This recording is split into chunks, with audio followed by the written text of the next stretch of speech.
Ich hoffe, man hört mich überhaupt, weil es ein bisschen laut ist durch den Wasserfall. Aber wir probieren jetzt heute und hier das erste Mal die Whirlpool-Badewanne aus, mit Whirlpool-Funktion natürlich auch. Erstmal provisorisch zugehangen, weil dort das Rollo noch nicht dran ist und damit keiner spiekern kann. Anders als hier, wartet, ich drehe mich. Anders als hier, hier ist ein Rollo. Genau, da hat das schon angebaut und hier fehlt es noch. Aber jetzt machen wir... Da gibt so viel Wasser rein. Da gibt so viel Wasser rein. Oh, ich habe es nicht drauf gehabt, wie es reingefallen ist. Man sieht den Einschlagspunkt noch. Es riecht sehr gut. Das ist, glaube ich, Rose oder sowas. Ich bin so gespannt.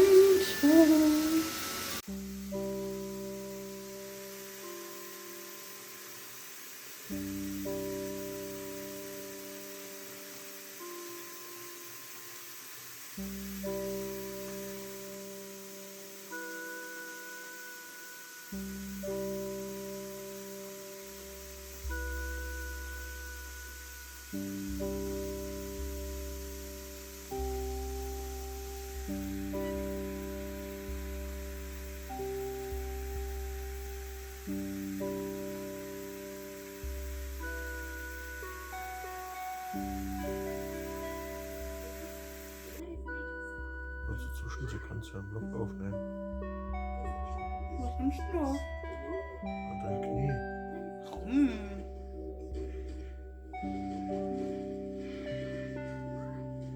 Hallo Leute und herzlich willkommen zum neuen Vlog für diese Woche.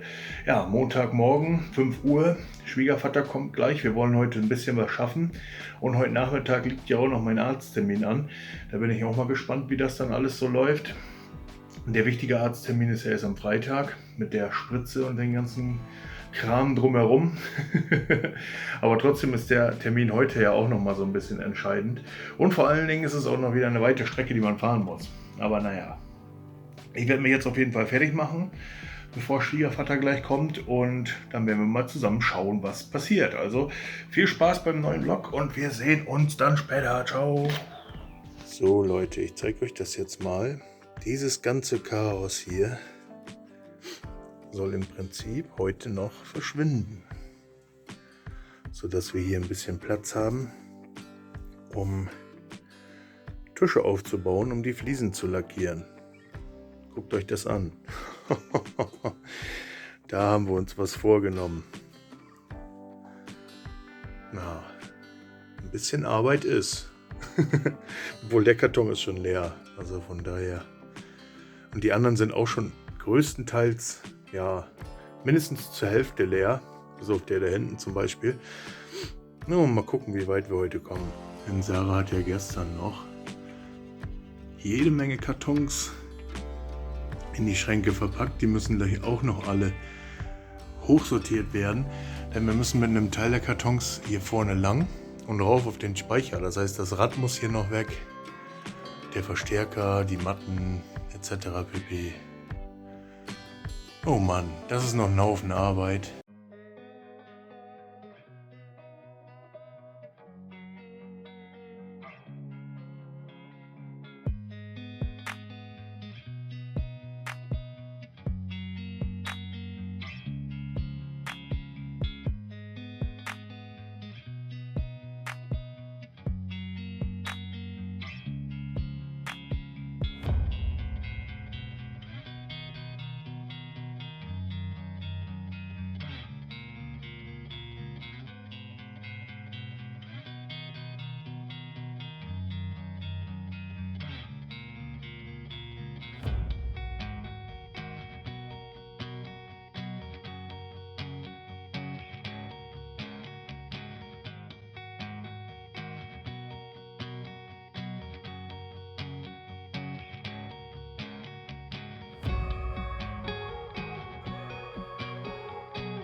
So, liebe Leute, Platz ist geschaffen.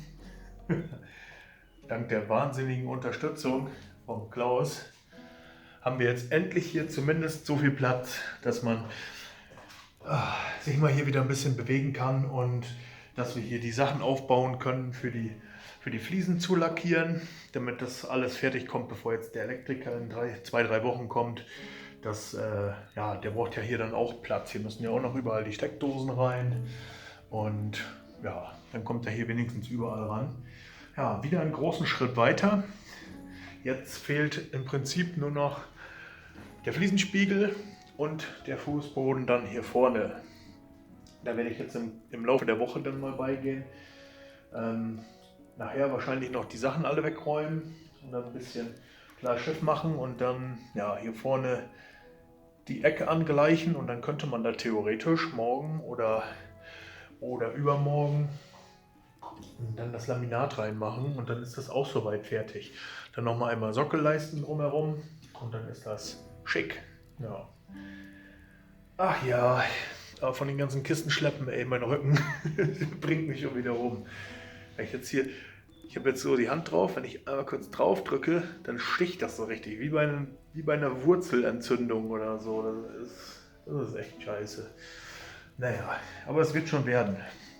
Hier haben wir uns auch was überlegt. Hier sollte ja eine einzelne Lampe hin für über die Couch später.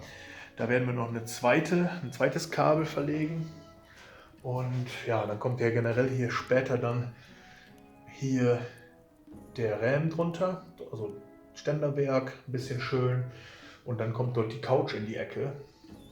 Ja, und da sind sogar Steckdosen. Also an für sich könnte man dort auch noch eine Couchlampe hinstellen. Mal überlegen, wie wir das genau anstellen. Das sind ja 3 Steckdosen. Aber gut, auf der Couch braucht man ja auch mal eine Steckdose, wenn man zum Beispiel sein Handy laden will oder so. Naja, auf jeden Fall sind wir schon mal wieder ein ganzes Stück weiter, wenn man mal so überlegt, wie das hier heute Morgen ausgesehen hat. Kaum zu glauben, dass wir das jetzt innerhalb von 5,5 Stunden, sage ich mal, geschafft haben, das alles soweit klar Schiff zu machen. Wir können ja auch mal einmal kurz hochgehen auf den Speicher. Dann zeige ich euch das da auch nochmal. Da ist nämlich jetzt auch aufgeräumt. Das haben wir nämlich auch noch nebenbei gemacht.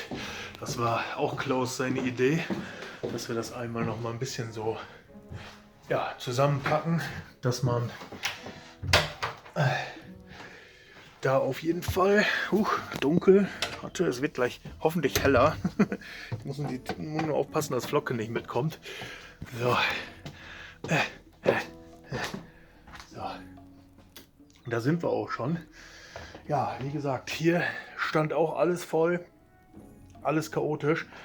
Wir haben das jetzt komplett geordnet, aufgelegt, aufgestapelt. Auch je nachdem, was für Sachen das sind, geordnet und gestapelt. Hier auch. Also absolute Ordnung. Da sieht man erstmal wieder, wie groß dieser Raum hier oben eigentlich ist. Wahnsinn. Ich mich jetzt hier hinten hinstelle. Schaut euch das an, was das für ein riesiger Raum ist. Wenn das später mal alles fertig ist, der ganze Fußboden ausgeglichen und ja, im Prinzip das Holz alles so ein bisschen aufgearbeitet und schick gemacht. Also ja, generell planen wir ja, wenn das Dach dann mal gemacht worden ist, dass wir die Seitenteile hier mit Gipskarton zumachen und dass dann nur noch hier dieses Ständerwerk, diese Ständer hier mit den Verstrebungen und so alles dann sichtbar bleiben. Hier sieht man sogar noch die Zimmermannszeichen, wo was hin soll. Ich weiß gar nicht, ob man das so gut erkennt. Die Markierung hier. 15 könnte das sein. Hier ist 11. Na gut, hier ist eine 3 drauf. Aber manchmal sind es auch Schiffermarken, gibt es manchmal auch. Also deswegen bin ich mir da nicht so hundertprozentig sicher. Die X und so ist auf jeden Fall vom Zimmermann. Ja. Ach ja, liebe Leute. Schöne Sache. Wenn das alles später mal fertig ist. Aber jetzt ist es zumindest erstmal aufgeräumt.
Hallo Leute, herzlich willkommen am Dienstag.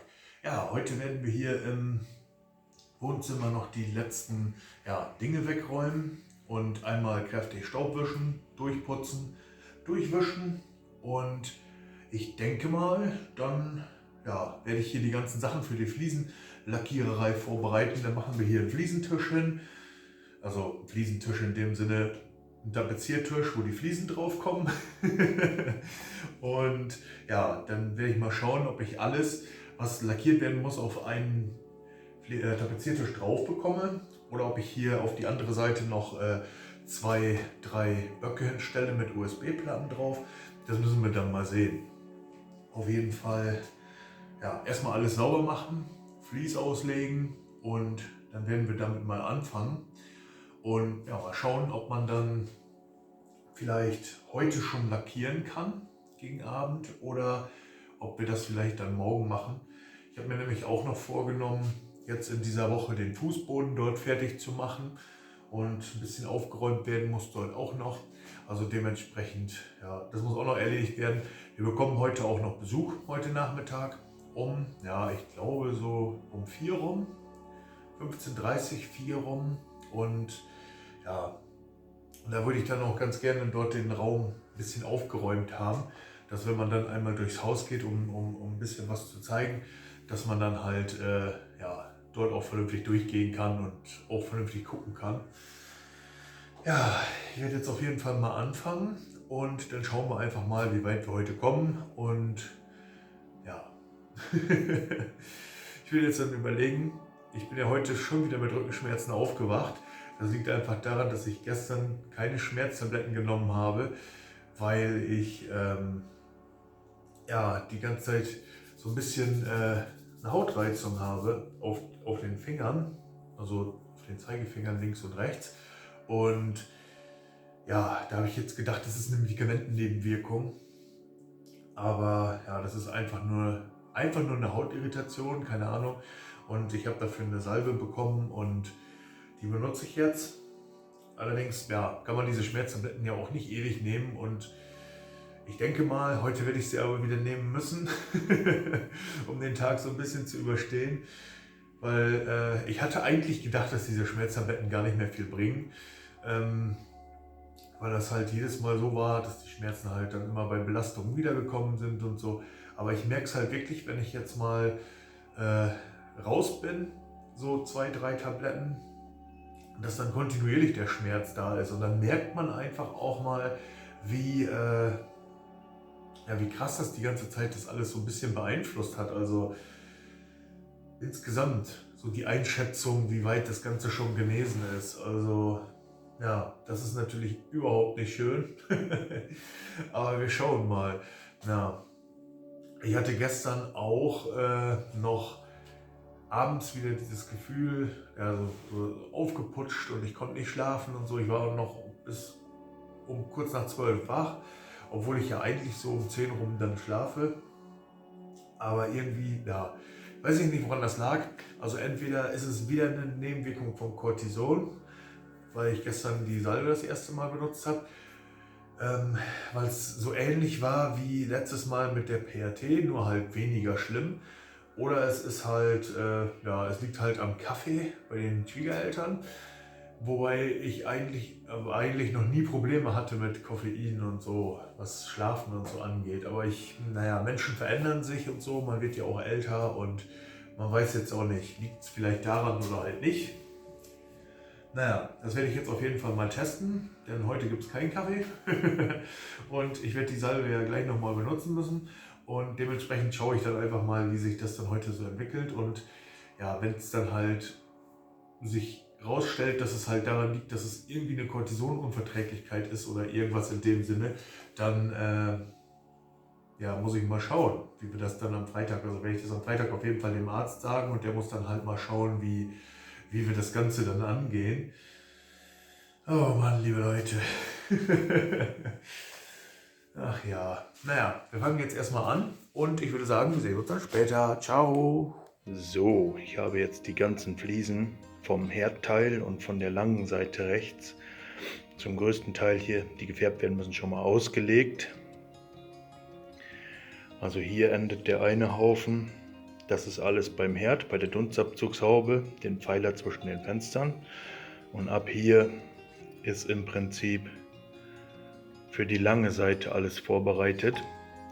Es fehlen allerdings noch die die Fliesen, die zurechtgeschnitten werden müssen. Und ja, natürlich muss ich noch die beiden kleinen Seiten auch noch vorbereiten. Das heißt, ein kleines Tischchen werden wir uns hier noch aufbauen müssen. Und ja, hier muss ich noch die Schablone, die beiden Fliesen und die beiden Fliesen bekommen noch jeweils so ein halbes Muster.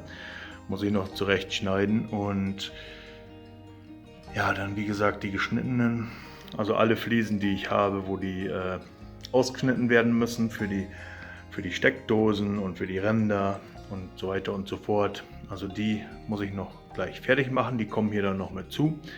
Und dann werde ich hier wahrscheinlich auf der gegenüberliegenden Seite noch ein Tischchen aufbauen und ein kleines, und da kommen dann die Fliesen drauf, die noch für links und rechts für die kleinen Pfeiler sind.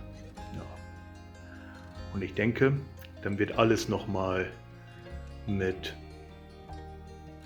Isopropanolalkohol sauber gemacht und getrocknet. Und dann sind wir ready zum Streichen. Ich meine, das Ganze muss auch dann noch 2 Tage aushärten, mindestens, bevor man dann Fliesen dran machen kann. Aber ich denke, das kriegen wir hin. So Leute, alles vorbereitet. Jede einzelne Fliese liegt an ihrem Platz. Alles, was grün gestrichen wird oder werden muss, ist fertig. Hier steht auch schon die alte Farbe. Wir müssen die neue da auch noch mit zustellen.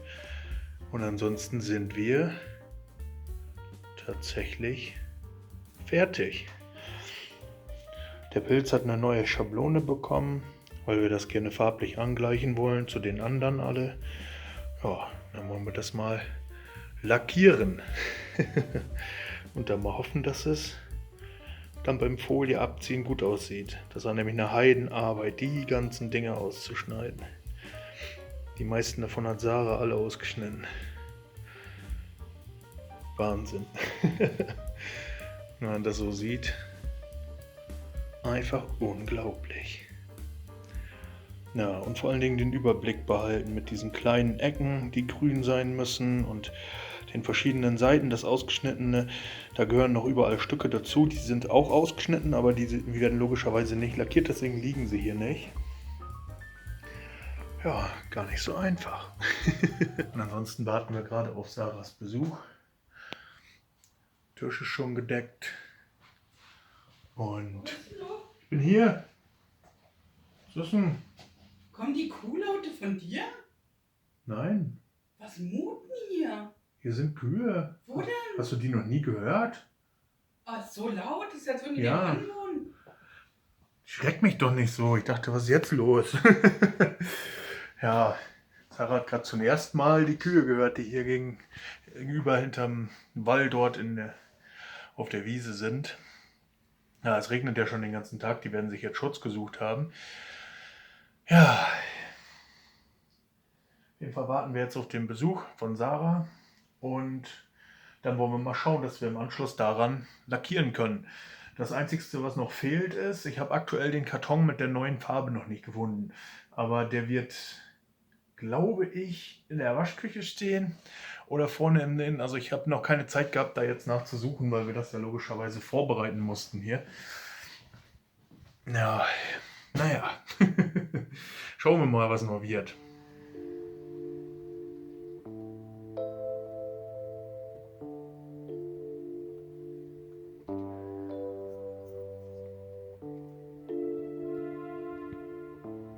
Wollte ich euch übrigens auch noch zeigen hier. Ist der nicht einfach klasse? Den hat Schwiegermama designt und bemalt. Und ja, man kann sogar die Löffel rausnehmen. Theoretisch könnte man die auch benutzen, aber dafür ist es ja viel zu schade. Na, schön. So eine Idee muss man erstmal kommen. Einwandfrei. Moin Moin und willkommen am Mittwoch. Ja, gestern habe ich mich gar nicht mehr gemeldet. Der Besuch von Sarah ist noch relativ lange da gewesen. Ich musste dann auch, die haben noch bestimmt 2,5 Stunden hier noch länger gesessen, aber ich musste nachher einfach dann schon mal hochgehen und mich ein bisschen flach hinlegen, weil ich gestern solche Rückenschmerzen bekommen habe wieder. Ja, heute sieht es nicht anders aus. In der Nacht hat mich der Rücken Gott sei Dank in Ruhe gelassen, aber heute sieht es auch nicht anders aus. Also ja, heute bin ich schon direkt mit den Rückenschmerzen aufgewacht, die ich gestern dann hatte. Und dementsprechend muss ich mir jetzt gleich ganz schnell eine Schmerztablette reinschmeißen, damit ich gleich wenigstens ein bisschen was machen kann, wenn Schwiegervater kommt. Der wird ungefähr in einer Stunde so circa hier dann aufschlagen und dann wollen wir mal schauen, dass wir noch ein bisschen was erledigt bekommen. Heute ist ja der einzigste Tag in der Woche, wo wir keine großen Termine haben. Das Einzigste, was wir jetzt noch vorhaben, ist, wir machen ja generell immer nur bis mittags und wir wollten dann heute Nachmittag noch zu einem Bioladen hier in der Nähe fahren und dort Mineralwasser und Gemüse kaufen. Mal schauen, ob wir euch da mitnehmen können in den Laden. Ich meine, es ist wahrscheinlich nur ein ganz kleiner Laden, also nichts Besonderes. Aber wir gucken mal. Regnen tut es nach wie vor auch noch, wie aus Kübeln. Die angekündigten schweren Unwetter sind ausgeblieben, Gott sei Dank. Also dreimal auf Holz geklopft. Die sollten ja dann gestern Abend, sage ich mal, so langsam auslaufen. Aber es hat halt durchgängig Bindfäden geregnet. Aber es ist jetzt nicht irgendwie was, dass man jetzt sagen müsste, es hat wirklich Sturm gegeben oder so. Naja, Gott sei Dank. Gut, ich werde mich dann jetzt mal zu Ende fertig machen. Arbeitsklamotten habe ich schon an. Und dann geht's gleich los. Also bis später. Ja, Leute, kleine Planänderung. Das Auto vom Schwiegervater hatte heute Morgen leichte Probleme. Also er war schon losgefahren, war schon zum Bäcker gefahren. Und dann ging die Motorkontrollleuchte an. Das hatte er vor 1,5 Jahren schon mal. Das war jetzt nichts Schlimmes. Aber dadurch, dass diese Kontrollleuchte dann angeht, das kann manchmal sein, wenn der sich einfach verschluckt oder wie auch immer, dann drosselt er die Motorleistung runter und dann kannst du nur noch 60 fahren und man sollte auch nicht so lange fahren, weil wenn es jetzt wirklich ein Problem ist, dann muss man das schnell beheben, weil es muss ja nicht immer nur was Harmloses sein. Und dementsprechend ist er dann direkt nach Hause und wird sich jetzt heute mal bei der Werkstatt vorstellen und dann mal gucken. Müsst ihr also nachträglich noch ganz doll die Daumen drücken, dass es nichts Schlimmes ist, sondern dass die es nur wieder auslesen müssen. Ja, auf jeden Fall aufgrund dessen und aufgrund der Rückenschmerzen habe ich mich dann noch mal ein bisschen hingelegt. Es ist jetzt um 9 und meine Schmerztablette wirkt. Ich bin gerade relativ schmerzfrei und Sarah macht sich jetzt fertig. Wir haben uns überlegt, wir fahren jetzt gleich zum Biomarkt, was ich glaube ich schon angekündigt hatte. Ein bisschen Mineralwasser kaufen und ein bisschen Gemüse und so für die nächsten, bis Sonntag im Prinzip. Ja, das machen wir jetzt gleich und eventuell habe ich da auch noch was anderes vor, aber das muss ich dann, muss ich dann schauen. Also Sarah weiß auch noch von nichts. Gut, dann würde ich sagen, lassen wir uns überraschen. Bis gleich.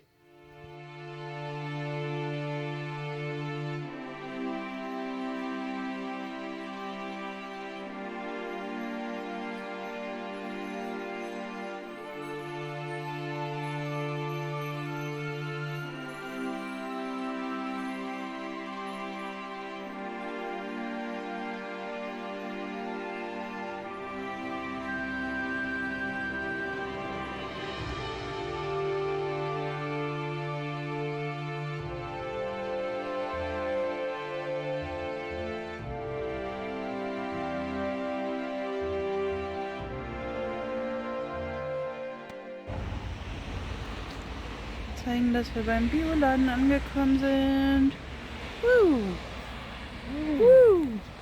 So, komm. Los geht's.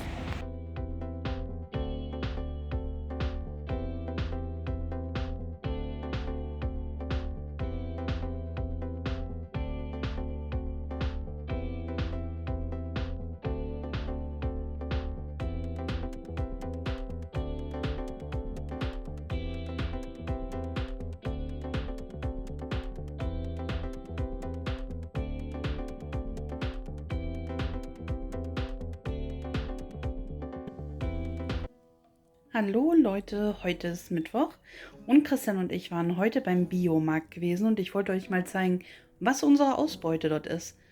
Ursprünglich da gewesen sind wir wegen diesem Lauretanerwasser, weil es einfach nicht in jedem Laden hier in unserer Gegend zumindest verfügbar ist. Und falls ihr Lauretaner nicht kennt, wir haben es empfohlen bekommen von Tim von Lindenau. Falls er euch was sagt, dann kennen wir ihn auch gemeinsam. Falls er euch nichts sagt, schaut euch gerne mal auf seinem YouTube-Kanal oder auf dem Sagenforscher-Kanal um oder auf seiner Website. Vielleicht ist das ja Content, der euch auch interessiert.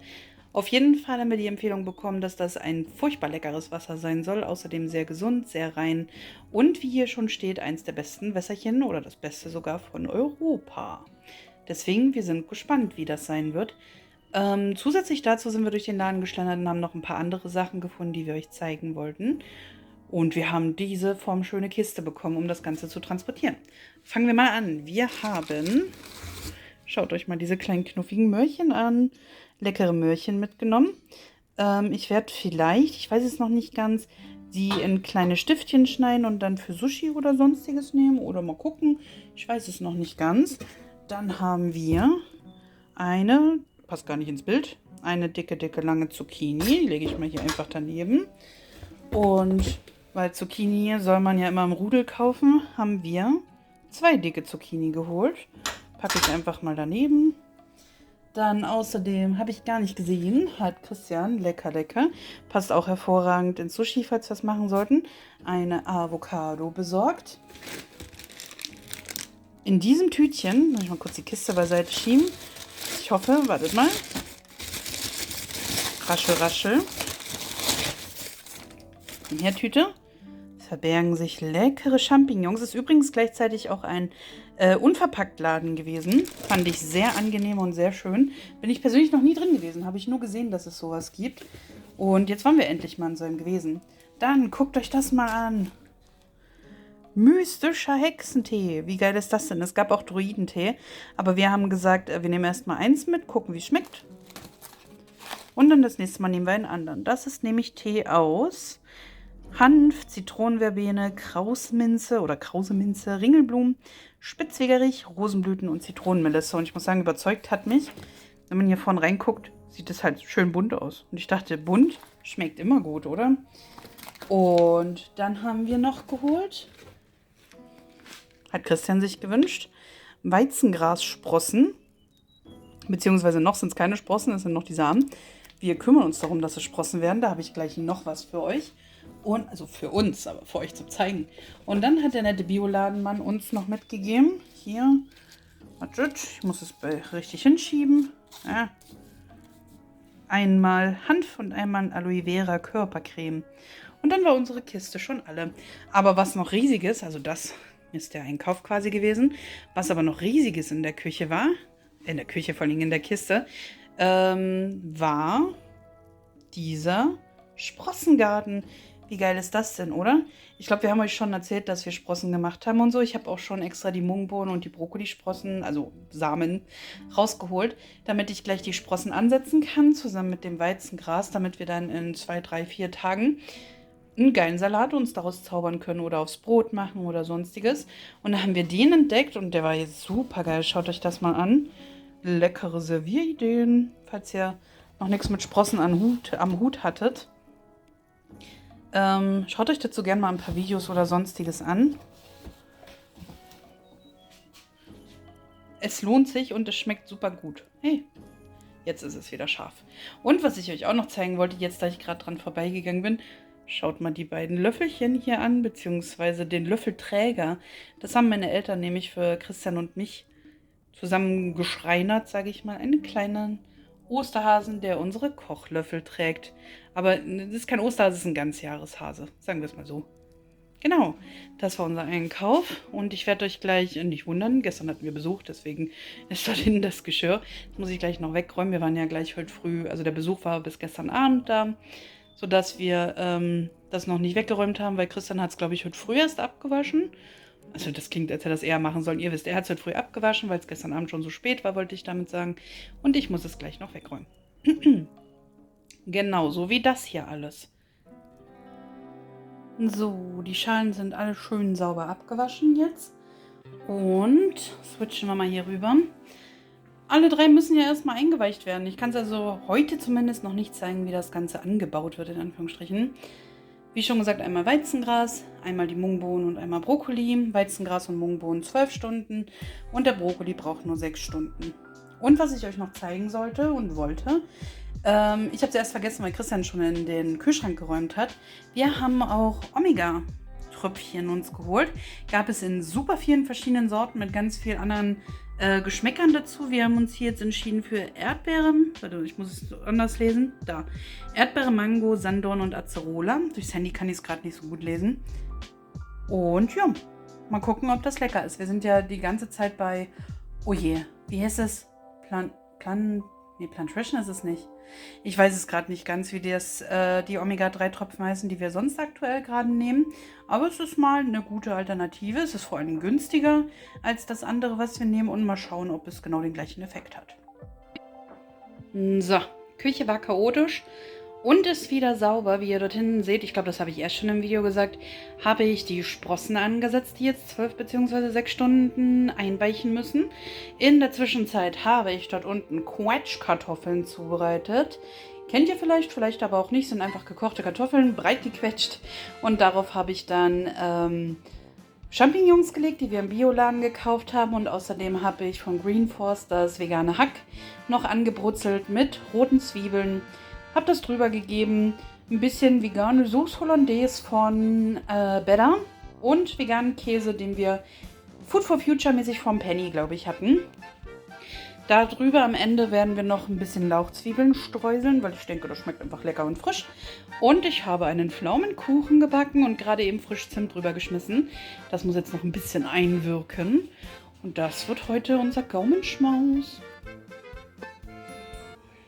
So, Leute, Essen ist fertig. Sieht nicht schön aus, aber ich habe gerade das Messer abgeleckt. Das ist lecker. Der Käse ist veganer Käse, deswegen sträubt er sich ein bisschen zu schmelzen. Falls ihr Tipps habt, welcher geil schmilzt, haut's mal in die Kommentare. Ja, doch, hier sind Kommentare. Ich war gerade irritiert, weil ich nebenbei, hier sind die Überreste für morgen oder so, weil ich nebenbei eine Instagram-Story gemacht habe. Als kleiner Tipp, Streuselkäse, veganer Streuselkäse schmilzt sehr gut, wenn man ihn so ein bisschen mit Öl benetzt. Aber ja, ich habe kein Öl gefunden, deshalb okay. Hallo, ich bin heute am Mittwoch, ist es immer noch, gerade draußen und meine Eltern haben für uns auch noch neben dem Hasi diese Vögelchen, die fliegenden, also die fliegen, weil die anderen, die ich habe, die sitzen noch, aber die können wir noch nicht ankleben, weil da müssen wir erst Strom legen und sowas. Und deshalb habe ich mich erst darum gekümmert, dass die fliegenden Bändchen hier draußen, uiuiui, die Vögel werden unruhig, ich muss mich beeilen, die haben Hunger. Habe ich die hier angehangen. Einmal dort einen blauen. Dort unten ist ein kleiner rosaner. Hier drüben ist, der ist ein bisschen weggedreht von uns, ein roter und ein orangener. Und da oben ist ein grüner. Wartet, so, ein grüner. Und da oben, seht ihr das? Wie bei Hitchcock, die Vögel. Hier drüben ist auch noch eine Menge. Und die warten darauf, dass ich mich endlich verkrümel, damit die hier ihre Bällchen essen können. Deswegen verkrümel ich mich jetzt.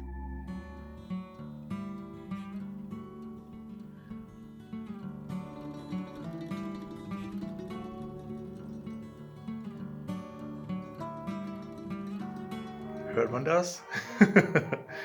Ich glaube, unser Nachbar hat heute Geburtstag.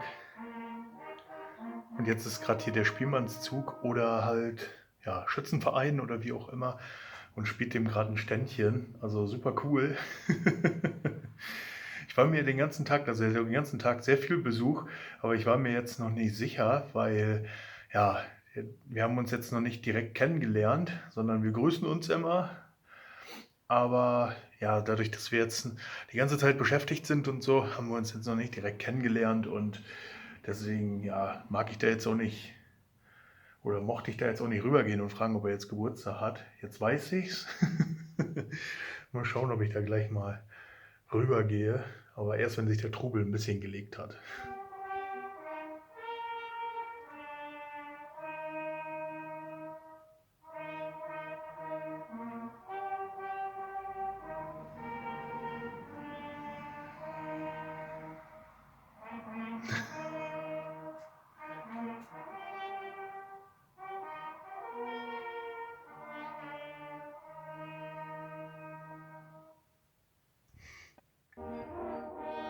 Ich darf es euch zwar nicht zeigen, aber hört mal. Unser Nachbar hat Geburtstag und die Ortskapelle ist vorbeigekommen und spielt ihm seit, ja genau, fast 20 Minuten oder so jetzt schon ein Ständchen. Voll niedlich. Die ganzen Leute sitzen dafür vor der Tür und machen halt Kaffee trinken. Deswegen will ich jetzt nicht so unhöflich da einfach reinfilmen. Aber ich wollte euch an der Musik teilhaben lassen.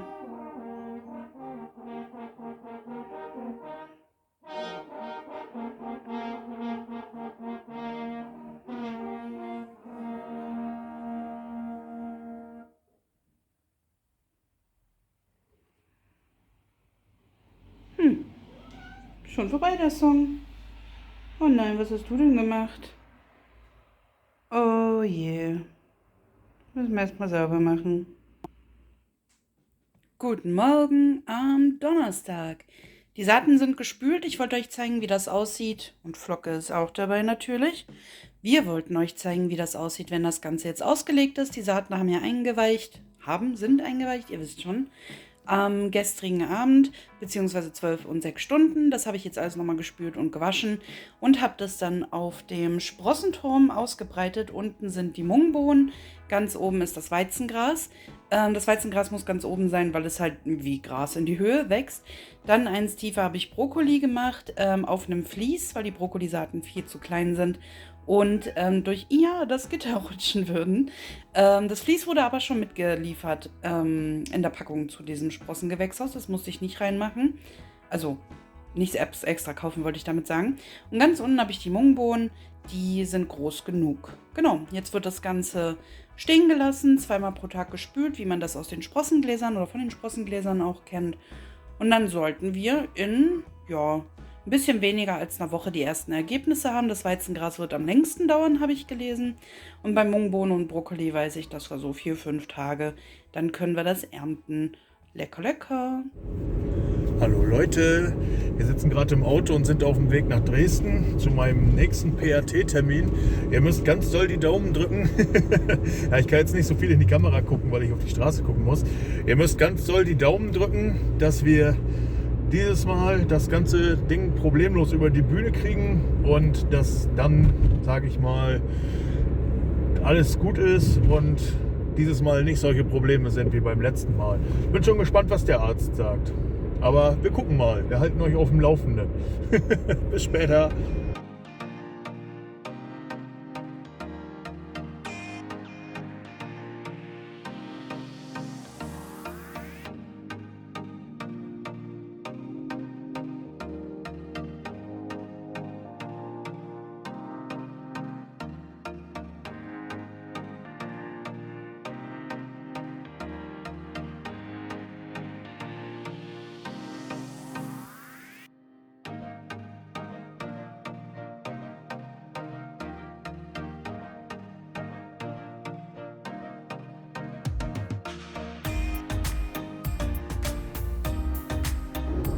So, liebe Leute, da sind wir wieder raus und ich glaube, dieses Mal hat es geklappt, denn dieses Mal war es viel schmerzhafter als beim letzten Mal und dieses Mal habe ich tatsächlich auch, so wie er es beim letzten Mal beschrieben hat, gemerkt, wie der Schmerz von der Spritze, also auch wie er reingespritzt hat und so, wie er den Nerv getroffen hat und wie es wellenartig ins Bein ausgestrahlt ist, jedes Mal, wenn er mehr reingespritzt hat. Also dieses Mal, denke ich mal, hat es ganz gut geklappt.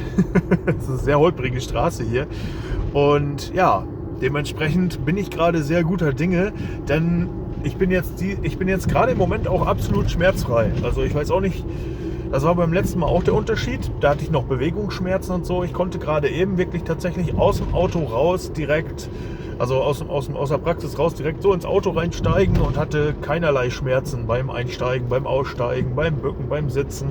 Und das ist gerade aktuell auch so. Und ich muss sagen, das ist sehr faszinierend. Aber direkt angerufen und Bungee-Jumping Ja, direkt angerufen und Bungee-Jumping gebucht. Nein. Ja. Auf jeden Fall muss ich sagen, es ist sehr faszinierend, so komplett ohne Schmerz gerade zu sein. Und ja, ganz kuriose Geschichte. Da habe ich ja wirklich, da weiß man mal, dass es eigentlich die ganze Zeit da ist, aber man gewöhnt sich dran, weil jetzt gerade, das ist eine ganz andere Lebensqualität. Also wirklich kurios.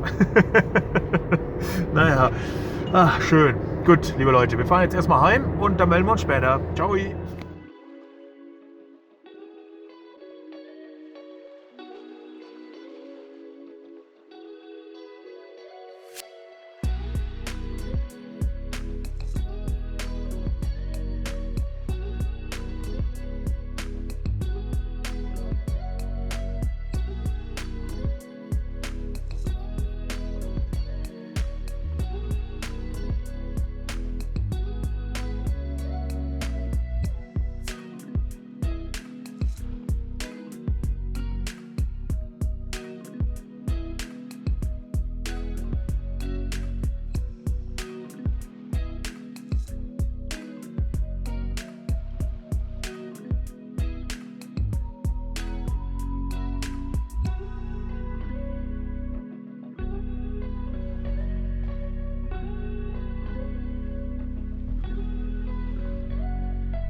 Moin Moin, Samstag früh und ich wollte euch mal ganz kurz ein kleines Update geben und zwar, ja, bin ich immer noch schmerzfrei. Ich merke jetzt nach dem Aufstehen so ein bisschen, ja, das Spieß spannt halt. Und das ist normal gewesen, aber nur normalerweise halt unter Schmerzen. Das habe ich heute gar nicht. Mir geht es nach wie vor sehr gut.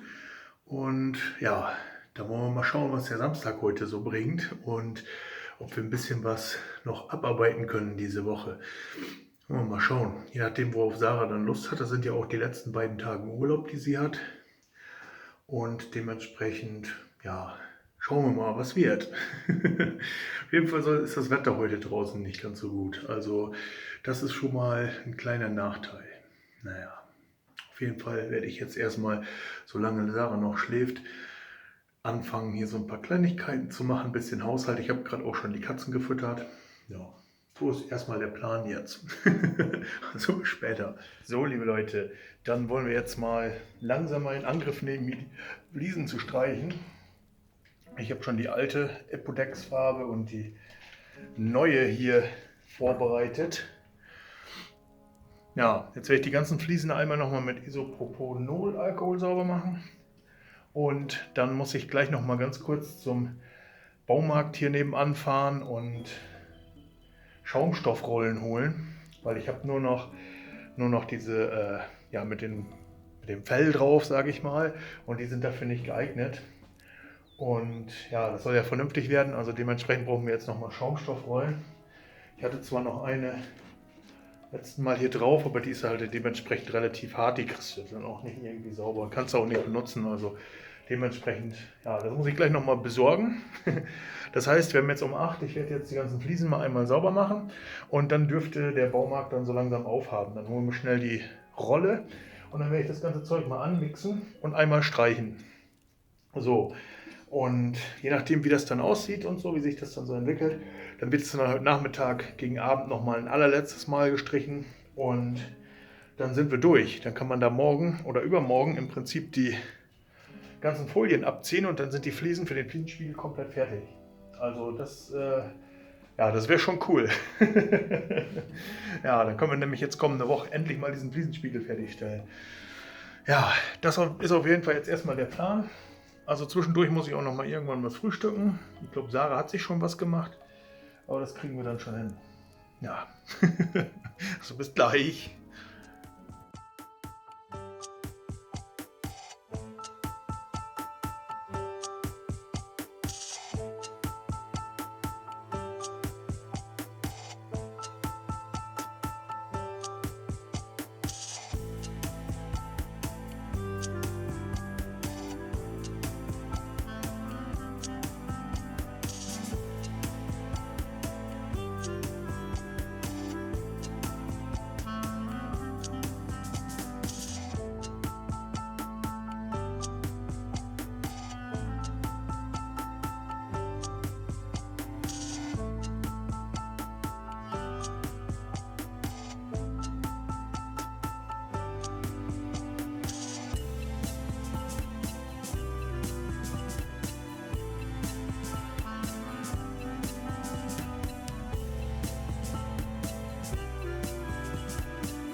Guckt euch mal an, wer da einen neuen Lieblingsplatz gefunden hat.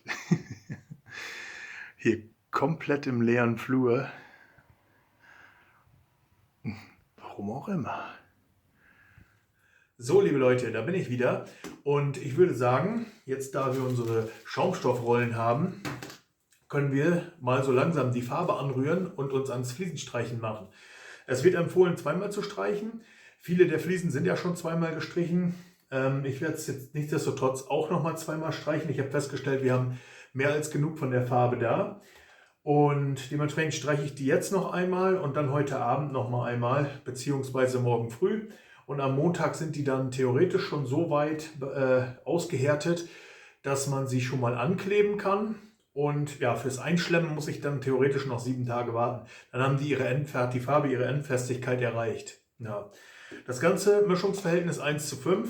Das heißt, wir müssen uns das ziemlich genau von der Menge her ausrechnen, sage ich mal. Ich habe es mir jetzt einfach gemacht. Ich habe jetzt einfach ein Litermaß genommen und habe mir hier 500 Milliliter auf die 2 Gläser, das sind diese jeweiligen, sieht man vielleicht gar nicht, die jeweiligen Striche dort, wo die 5 dran steht, weil das nicht in ein Glas reinpasste.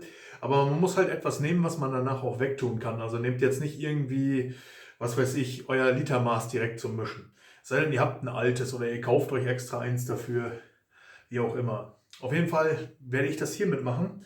Das heißt, einmal 5 Teile abmessen von dem großen Behälter. Das Ganze kommt dann hier in diesen Eimer rein.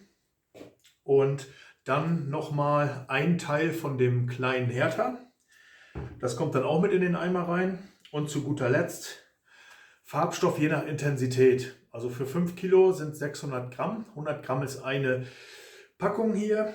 5 Kilo oder 6 Kilo, da kommen wir gar nicht hin. Ich weiß gar nicht, was hier in dieser Flasche drin ist. Das sind 1,5 Kilo. Das heißt, wir haben mehr als genug Farbstoff für diese ganze Geschichte. Dazu habe ich diese kleinen Behälter hier. Das heißt, ich werde mal, also nur damit ich heute Abend denselben Farbton nochmal treffe, werde ich hier den Farbstoff abfüllen und den dann dort mit hineingeben. Ich denke, ein Becher wird reichen. Aber das sehen wir dann gleich. Ja, ich würde sagen, wir mixen das Ganze mal zusammen und schauen uns dann mal an, wenn es fertig gemixt ist. Und ja, dann gehen wir aufs Streichen. Also bis gleich. Ja, Freunde, und da sind wir jetzt auch schon fleißig am Farben anmischen. Wie gesagt, erstmal schnell die Gummihandschuhe an und dann musste das ganze Zeug ja haargenau nach Messskala, die ich mir ja vorher mit dem Wasser, sage ich mal, genau ausgemessen habe, vorbereitet werden. Beim ersten Mal habe ich dann reingekippt, habe dann festgestellt, da hat sich sehr dicker Bodensatz gebildet und da habe ich es dann nochmal zurückgegossen, habe es nochmal kräftiger durchgeschüttelt und dann war es gut verteilt. Ja, alles schön zusammenkippen. Jetzt kommt auch gleich jeden Moment schon der Härter zum Einsatz. Der Härter ist nur ein Teil, wie ich das dort drauf geschrieben habe auf dem einen Glas. Da braucht man tatsächlich gar nicht ganz so viel von. Das ist so eine Art Gel. Habe ich zwar auch geschüttelt, wusste ich aber vorher nicht, dass es so ein Gel ist. Beziehungsweise wusste ich habe ja schon mal mit dem Zeug gearbeitet, aber hatte ich nicht mehr auf dem Schirm. Ja, und in dem Moment, da habe ich mir dann halt gedacht, ich mache erstmal die Pigmente rein, bevor ich den Härter reinmache. Weil ich ja nicht weiß, inwiefern der Härter jetzt mit der Grundmasse reagiert und ob die Pigmente sich dann noch gut einrühren lassen. Deswegen wollte ich das dann beides gleichzeitig einrühren. Habe dann zuerst die Pigmente reingemacht und dann, Sarah beobachtet mich gerade, ja, und dann das Gel. Ja, und dann muss das Ganze halt einmal durchgemixt werden und dann ist es im Prinzip auch schon, ready, ne? Ein bisschen was hat sich hier am Rand auch abgesetzt, aber das hat jetzt die Farbskala nicht großartig beeinflusst. Zwischendurch dann mal kurz getestet, ob es ungefähr die Farbe ist. So im flüssigen, noch nicht angetrockneten Zustand stimmt die Farbe haargenau. Die wird später natürlich noch etwas dunkler werden oder eigentlich fast das Doppelte noch dunkler werden. Aber das ist ja auch so vorgesehen. Aber ich musste das halt prüfen, weil man möchte ja auch wissen, ob man noch mehr Pigmente reinmachen muss oder nicht. Ne? Dementsprechend, wenn es dann halt dunkler werden soll. Aber das passte schon ganz gut. Ja. Zum fertig angerührt und dann kommt das Ganze gleich ins Pöttchen rein. Dieses Mal war es auch gut zu streichende Farbe. Wir hatten ja ganz am Anfang, man muss sich da auch erstmal reinfuchsen mit dem Zeug. Da hatte Sarah das dann zu dünn angerührt, da war es dann wie Wasser und ja, wird zwar auch hart, aber ist ja natürlich, wenn das Mischungsverhältnis nicht stimmt und so auch nicht das Gelbe vom Ei. Ja, und beim zweiten Mal mein Versuch dann, der ohne große Messskala war schon ein bisschen erfolgreicher beim letzten Mal. Und dieses Mal habe ich es dann halt ganz genau gemacht, weil jetzt ist ja auch der finale Anstrich und man sieht schon, die Farbe ist echt super. Also Ja, das hier ist keine Werbung, nichts. Also, ich glaube, ich habe irgendwo mal kurz das Ganze genannt, was das so ist, aber ja, es ist keinerlei Werbung. Also wir haben das selbst gekauft und es gibt wahrscheinlich auch vergleichbare Produkte von anderen Marken. Ja, naja, gehen wir mal wieder zurück in die nächste Sequenz beim Streichen. Also bis dann, ciao.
So, damit sind wir jetzt auch durch mit dem ersten Streichvorgang.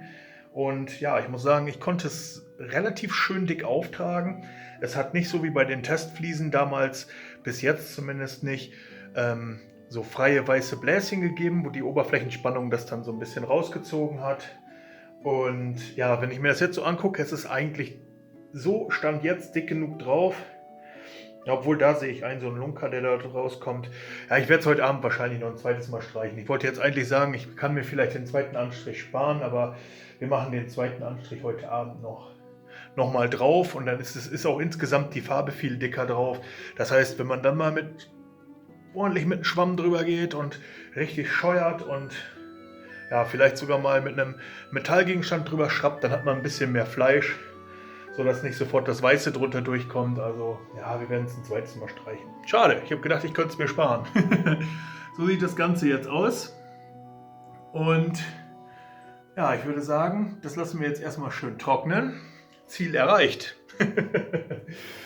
Und mal schauen, was ich sonst noch so mache. Ich muss sagen, ich bin immer noch schmerzfrei. Es ist eine unglaubliche Erleichterung. Es gibt einem so viel Lebensqualität zurück. Also ich bin wirklich gerade so richtig, ja, voller Energie und richtig positiv drauf und ich kann mich wieder vollkommen frei bewegen, ohne Schmerzen. Ich hoffe, es bleibt so. Es ist jetzt ja die Betäubung, die bis morgen Abend noch anhält. Aber wir gucken mal, wie sich das Ganze verhält. Ja, auf jeden Fall Anstrich erstmal erledigt. Jetzt werde ich wahrscheinlich die Wäsche draußen von der Leine nehmen. Und ja, dann gibt es gleich auch schon irgendwann Mittagessen, denn es ist jetzt schon relativ spät. Bis ich das alles erledigt habe, ist es wahrscheinlich 1:30. Also bis später. Leute, was haltet ihr von unserer neuen Esszimmeruhr? Eine Spende vom Nachbarn der Schwiegereltern. Die bimmelt natürlich jede Stunde mit einer kleinen Melodie und dann gongt die jeweils so, wo der Zeiger gerade steht. Ich werde mal gucken, ob ich es gleich schaffe, das kurz aufzunehmen, dann seht ihr es ja. Ja, aber wir finden, die passt ganz gut hier rein, oder? Einwandfrei.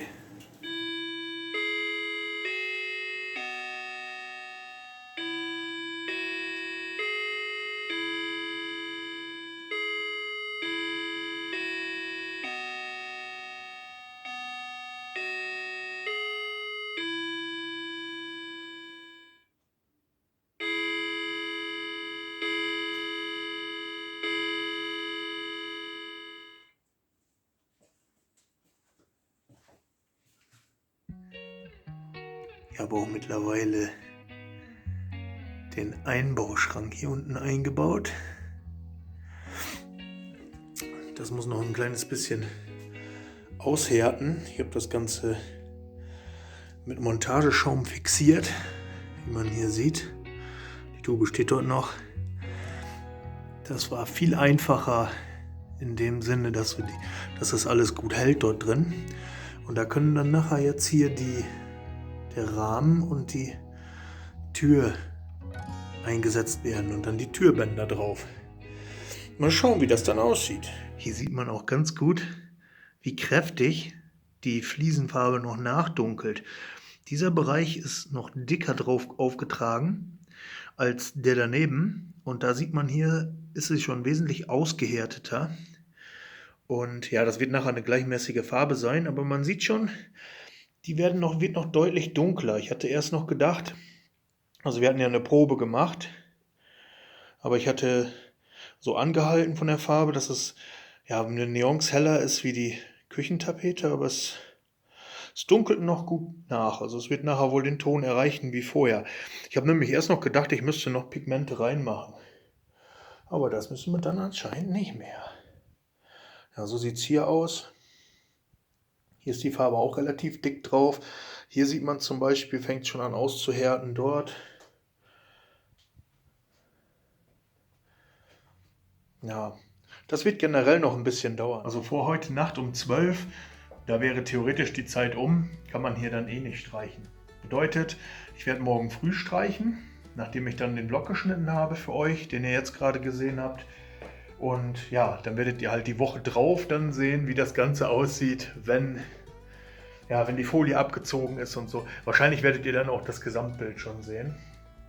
Also ja, der Stand bis jetzt ist erstmal so der, mehr gibt es diese Woche wahrscheinlich davon nicht zu sehen. Ja. Aber ich finde, es ist schon ganz ordentlich. Da freue ich mich auf jeden Fall schon aufs Fliesenlegen. Ach ja. So, liebe Leute, jetzt habe ich nochmal auf die Schnelle die beiden Aufhänger für die Türbänder lackiert. Die sind ja aus Edelstahl. Die waren auch gar nicht ganz so billig, also 11 € das Stück. Sind aber die einzigsten, die passende Stielgröße hatten, um in diese historischen, handgeschmiedeten Türbänderösen reinzupassen. Ja, dementsprechend habe ich das jetzt mal noch lackiert und damit es halt farblich auch ganz genau passt, habe ich sicherheitshalber hier auch nochmal drüber gesprüht, obwohl Schwiegervater die ja schon absolut perfekt restauriert hatte, aber nur um sicher zu gehen, dass beide Farben halt exakt übereinander passen. Hallo. Hallo an diesem Samstagabend. Ich glaube, es ist gleich 19 Uhr. Und hier seht ihr live zum einen mein kleines Polly Pocket Haus und zum anderen, wie Christian das Video für morgen schneidet und Videos von sich selber dabei anschaut. Das macht er den ganzen Tag. Nein, während ich das einplane und die nächsten Schritte mache, muss ich ja gucken, was ich rausschneiden muss und alles. Ja, und dabei muss ich Videos von mir gucken. Ich wollte euch aber eigentlich noch was anderes zeigen, denn wir haben hier gerade so ein bisschen, wir sind ja im Kinderzimmer momentan, weil sein ganzes Setup ist ja noch im Kinderzimmer hier aufgebaut, statt im Arbeitszimmer. Und da haben wir ein paar Kartons ausgepackt und wir haben zusammen, also Christian hat den groben Plan quasi vom Haus gemacht. Wupp. Oh, unsere Uhr klingelt unten. Hast du die eigentlich schon klingelnd gezeigt? Oha, dann kennt ihr sie ja schon. Aber das ist mein altes, von meinen Eltern selbst gebautes Puppenhaus, Barbiehaus, wie auch immer, was ich in meiner frühen Kindheit hatte und damit gespielt habe. Eigentlich gehörte hier drüben, ging das so weiter, noch dazu, wartet, ich hoffe, dass ich es zusammenkriege. Auf jeden Fall ein Pferdestall, der stand hier unten drunter.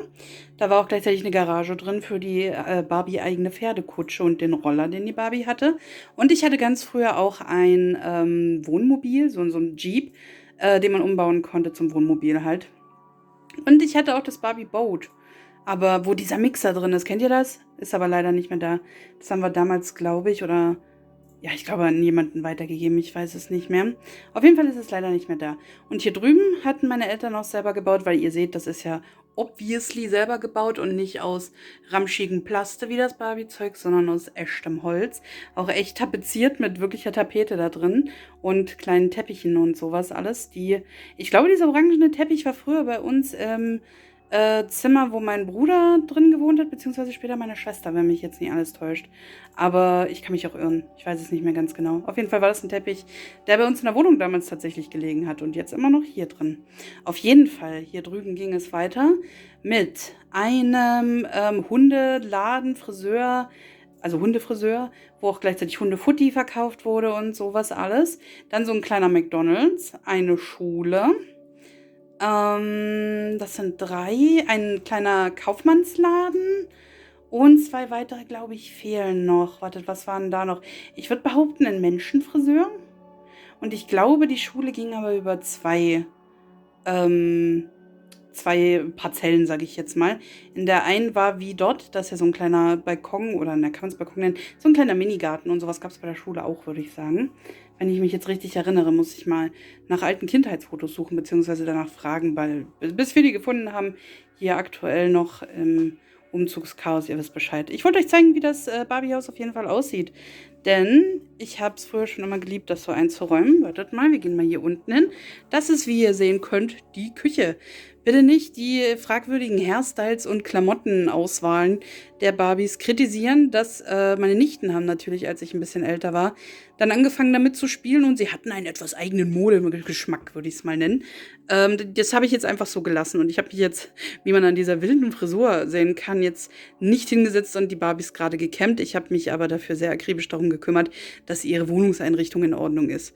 Nämlich gibt es hier zum Frühstück ein bisschen Brötchen und Saft und ein paar Klatschzeitungen. Ne? Und hier hinten sind auch noch, das habe ich alles einzeln gerade angeräumt und in den Schränken selber befindet sich tatsächlich auch noch ganz viel Zeug, zum Beispiel, oh, es fokussiert nicht. Wartet mal, Leute, jetzt ist wieder der Fokus da. Befinden sich auch noch verschiedene Sachen, wie ihr seht, der Abwasch ist voll, wie es sich gehört. Ein paar Cornflakes, hier ist ein bisschen Kaffee, noch mehr Cornflakes, Süßigkeiten, Hundefutter, Waffeln und so weiter und so fort. Und die gute Dame chillt auf der Waschmaschine, während sie mit ihrer Freundin redet und dem Kind, denn ich hatte keinen weiteren Stuhl mehr. Und hier ein kleiner Getränkekasten. Die Flaschen kann man übrigens alle einzeln rausnehmen. Dann ist hier das Wohnzimmer mit einer kleinen Nähmaschine und der, Wildberry Lillet Kaffeeklatschrunde. Und hier außen, der Hund, der kleine Collie, konnte, glaube ich, auch mal bellen. Ich glaube, der hat so wow, wow, wow, wow, wow, wow, wow gemacht. In so einem Rhythmus, wenn ich mich richtig erinnere. Muss ich mal Batterie wieder reinmachen. Hier draußen chillt die coole Lederjacken-Gang ab und genießt einen Kaffee und eine Fanta dazu. Dann haben wir hier oben, das ist eigentlich genau andersrum. Wartet mal, ich muss hier mal ein bisschen rausgehen. Das hier ist eigentlich genau andersrum gewesen, dass hier das Schlafzimmer war. Und da das Badezimmer. Aber Christian hat, als die Kartons ausgeräumt wurden, das alles hier so grob ein bisschen eingeräumt gehabt.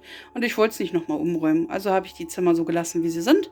Habe dort die beiden Nackedeis in die Badewanne gesteckt. Die chillen da. Die sitzt auf dem Klo offensichtlich. Und die schaut einfach zu und kämmt sich die Haare. Und schaut mal die kleinen Wäscheklammern, oder? Putzig. Naja. Und diese ganzen kleinen Pröbchen hier und sowas, was dort alles ist, das waren, ja, wie ich schon gesagt habe, kleine Pröbchen, die wir damals einfach dann fürs Barbiehaus genutzt haben. Und ja, die chillen dann in der Badewanne. Wir gehen mal hier drüben weiter. Denn hier, jetzt bin ich fast über den Stuhl gefallen, wird sich die Schlümpfe reingezogen, während man sich zur Nacht gebettet hat. Das ist übrigens mal einfach so ein kleines, süßes Radio gewesen, was ich besessen habe. Oder wir besessen haben. Und weil es halt rosa ist, ist es irgendwann ins Barbiehaus verfrachtet worden, weil es so perfekt hier reinpasst. Dann haben wir hier noch einen Schrank. Wenn man ihn umdreht, sieht er aus wie ein Wohnzimmerschrank. Da wir ja aber, wie ihr gesehen habt, dort unten schon einen besitzen, habe ich diesen als Klamottenschrank gemacht. Und vielleicht habt ihr es schon gesehen, wie diese Lady hier zum Beispiel, die haben so besondere gestrickte Pullover oder Sachen an. Das hat meine Mutter damals gestrickt, gehäkelt, wie auch immer. Weil Barbie-Sachen haben ja auch immer Schweinegeld gekostet und sowas, ne? Und das war halt die hausgemachte, schöne Variante, damit sie, vor allen Dingen auch im Winter, haben alle meine Babys, wartet mal, hier oben seht ihr die. Ich glaube, ich hatte noch ein paar mehr Babys. Oh, das ist kein Baby, das ist eine erwachsene Dame. Hier hinten ist noch eine kleine Figur. Da und hier. Und hier sind Babys drin. Damit die alle für den Winter gut gewappnet sind, haben die, hier sind übrigens Sterne drin, die ich auch damals in meinem Kinderzimmer an der Decke hatte. Damit die leuchten im Dunkeln, in der Nacht, ne? Und damit die halt, wie schon gesagt, alle schön gewappnet sind für die kalte Jahreszeit, haben die alle Mützen und Pullover und sowas gestrickt bekommen. Ja, das ist mein Puppenhaus von früher. Und jetzt ist es schick eingerichtet. Achso, nicht wundern, die Gardine, die gehört eigentlich hier in die Küche. Aber ich habe meine Klebepistole gerade nicht gefunden, deswegen habe ich sie erstmal hier so vorsichtig hingelegt und wenn wir die haben, wird die angebracht. Genau. Ja, man sieht so langsam, wie es teilweise schon durchgehärtet ist, teilweise auch noch nicht. Hier sieht man es ganz gut. Ja, generell scheint es sehr ordentlich, sehr gleichmäßig gestrichen zu sein. Ich denke mal, bis morgen früh ist es dann komplett durchgehärtet und wir können dann noch ein zweites Mal nochmal eine dickere Schicht auftragen. Allzu sehr dick würde ich es aber auch nicht mehr machen, weil wir müssen ja auch die Schablonen darunter noch irgendwie wieder abkriegen. Ja, aber wie gesagt, ein bisschen müssen wir noch mal, weil hier ist zum Beispiel so eine Stelle, da ist eine weiße Blase noch rausgekommen. Hier sieht man es noch so ein bisschen und hier ist es ganz deutlich zum Beispiel. Ansonsten sind die eigentlich alle tipptopp.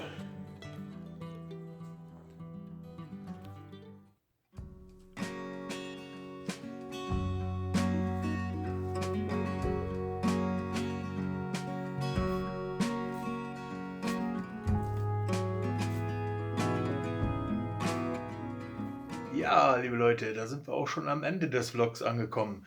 Kommt ein bisschen überraschend. Ich wollte eigentlich, es ist jetzt um 8, ich wollte eigentlich noch die Tür zu Ende bauen von dem Einbauschrank. Allerdings fehlen mir dort noch ein paar passende Schrauben. Da hätte ich jetzt eine Alternative machen können, aber ich will es lieber vernünftig haben und dementsprechend mache ich es jetzt nicht mehr. Außerdem muss ich den Vlog ja auch noch zu Ende schneiden und ich muss noch Abendbrot essen. Und ja, irgendwann will man ja auch mal Feierabend haben. Ja, dementsprechend sind wir jetzt hier am Ende des Vlogs für diese Woche angekommen.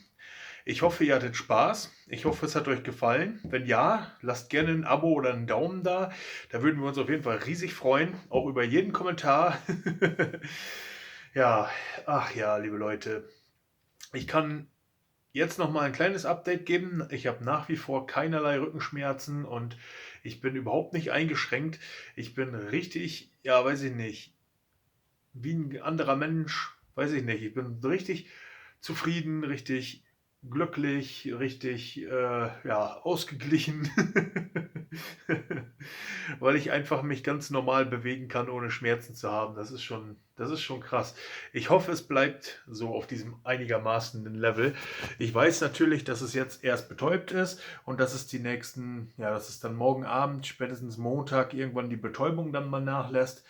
Aber ja, ich denke, also es fühlt sich im Moment echt gut an und da kann ich im Moment echt nicht meckern. Also toi, toi, toi. Naja, kommende Woche ist so gut wie gar nichts geplant. Jedenfalls hatten wir ja diese Woche sehr viele Termine und sind sehr viel rumgekommen und einen ganzen Teil davon konnten wir auch gar nicht filmen. Ja, kommende Woche habe ich einen Termin und das ist mein Bewerbungsgespräch. Ja, da werden wir dann mal schauen, was dabei rumkommt. Da kriegt ihr dann ja auf jeden Fall live im Blog noch ein Update und ja, ansonsten schauen wir einfach mal, was die Woche dann so bringt. Ne? An irgendeinem Tag wollen wir ja noch den Fliesenspiegel ankleben, einschlemmen wollen wir noch, vielleicht kommen die Hängeschränke die Woche noch rein, der Fußboden steht ja nach wie vor aus und ja, ach so, wo ich gerade meinen Finger sehe. Ja, so ein ganz bisschen ist dieses Wundgekratzte und so noch da. Das hier ist auch noch irgendwie Kleber oder sowas. Ähm, aber die Salbe hilft ganz gut. Es juckt auch nicht mehr. Ich habe keine Ahnung, was das gewesen ist. Kann gut sein, dass es irgendwie was von den Farben, von dem Zeug hier, Lösungsmittel, was weiß ich was. Keine Ahnung.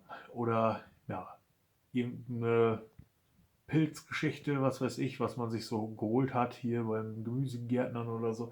Ich habe keine Ahnung. Auf jeden Fall geht es mir da auch schon besser. Ja.